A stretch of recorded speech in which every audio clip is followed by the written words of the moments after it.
Agora há pouco a gente falava, né, sobre esse esforço concentrado que tivesse essa semana na Câmara para votação de algumas reformas, né? Não são aquelas reformas assim que muita gente imaginava, mas principalmente na área tributária deve mexer com alguns impostos, reduzir alguns, mas nem todo mundo está gostando dessa história, né? Principalmente porque um deles vai refletir diretamente nas compras internacionais. Isso pode ter uma concorrência com muitos varejistas no Brasil. A Ana Freitas, que entende tudo sobre esse assunto, está com a gente para explicar um pouco dessas divergências. Conta para a gente, Ana. Bom dia. Bom dia, Barão. Bom dia, Roberta, os Bom ouvintes do dia. Band News Station. Semana começou puxada aí, realmente, quando se fala desse assunto, um assunto polêmico, né, que é a taxação das compras internacionais feitas por pessoas físicas aqui no Brasil. Houve um início de debate sobre isso há uns 2 meses aí o governo voltou atrás, né, com uma medida lá de cobrar imposto de quem compra de site internacional. A gente sabe que os sites internacionais, especialmente os chineses, né, viraram febre aqui para o consumidor brasileiro. E aí agora o governo soltou uma medida isentando de imposto de importação as compras internacionais de até $50. Quer dizer, se a compra for até de $50, né, feito por uma pessoa física aqui do Brasil, de uma empresa lá de fora, imposto de importação será zerado. Haverá, o governo anunciou aí também, uma cobrança de um imposto estadual, ICMS, de 17%. E isso, segundo o governo também, se as empresas seguirem algumas regras, um programa aí de conformidade da Receita Federal, dar mais informações detalhadas sobre a venda, sobre o vendedor, sobre o comprador, enfim, né? Segundo o ministro da Fazenda, Fernando Haddad, o objetivo é tornar essa concorrência mais equilibrada. A questão é que o varejo nacional foi pego de surpresa, porque esse assunto, como eu disse, já tinha sido debatido, né? Já tinha sido alvo de uma medida que foi revogada e foi debatido há cerca de 15 dias. Varejistas foram lá, representantes do varejo, de grandes varejistas, foram lá em Brasília, enfim, discutir isso com o governo, mas foram pegos de surpresa aí com relação a essa isenção, né? Hoje, teoricamente, essas compras teriam que ter um imposto de 60%, um imposto de importação. Na prática, acontece muito pouco, porque às vezes a empresa manda lá de fora como se fosse pessoa física mandando para pessoa física, e aí dá uma bagunça, é difícil até para a Receita, enfim, organizar, controlar, né, digamos assim.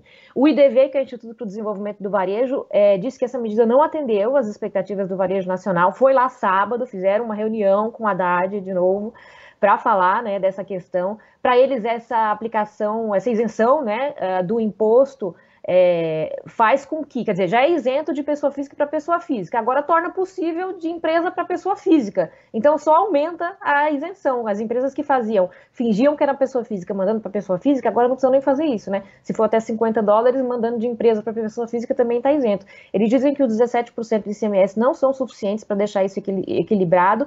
E qual é o risco, né, que o varejo nacional diz que acontece aí? Primeiro, concorrência desleal, né? Que é disso que eles reclamam principalmente. Os produtos chegam aqui a preços muito baixos. E uma coisa que aí é uma situação até nova, quer dizer, as empresas nacionais poderem, de repente, acharem mais interessante fabricar os seus produtos e vender os produtos de fora, por exemplo, de um país da América Latina, para vender para o Brasil, porque aí vão pagar menos imposto na prática do que as empresas que fabricam aqui e vendem aqui.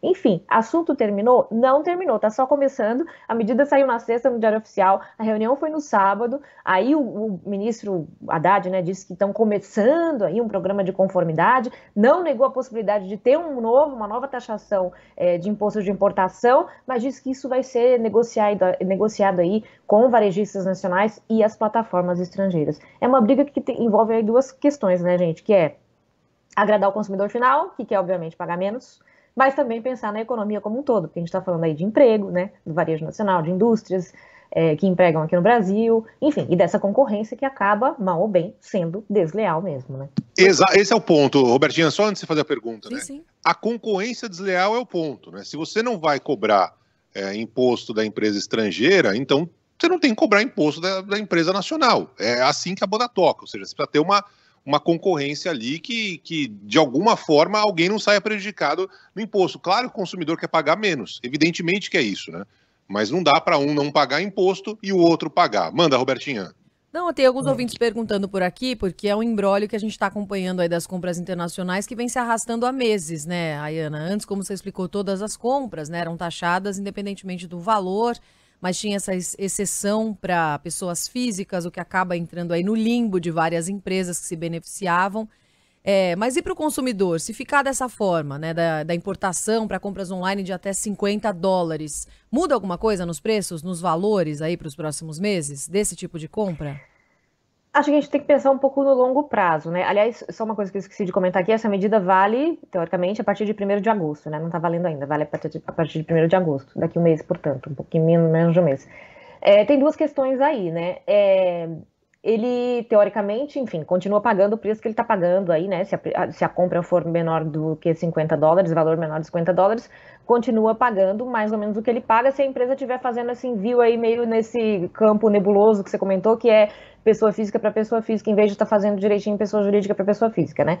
Mas e no longo prazo, né? Se a gente está falando que isso vai ter um efeito na economia do longo prazo aqui no Brasil, para os varejistas do Brasil, o que garante que isso também não vai ter impacto no preço dos produtos comprados aqui, né? Quer dizer, será que eles não vão ficar até mais caros? E aí a concorrência vai ficando cada vez mais complicada, né? Isso tem impacto no emprego também, nas pessoas que trabalham no varejo, na indústria.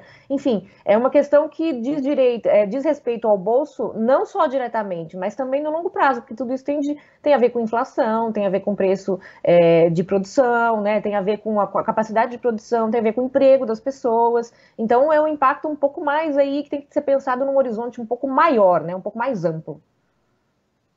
Aqui nos Estados Unidos os caras protegem, mas protegem, mas protegem, mas protegem a empresa nacional. Ainda assim, muita gente também faz exatamente como no Brasil, acha uma promoção naquele famoso site chinês e manda bala, né? É assim que a banda toca, onde está mais barato, o consumidor vai atrás. Ayana, na semana que vem a gente vê se esse imbróglio já terminou ou se teremos um novo pela frente, vai saber. Grande beijo, Ayana, até mais. Beijo, acho que teremos vários capítulos aí pelas próximas semanas, isso sim. Valeu, Ayana, boa semana.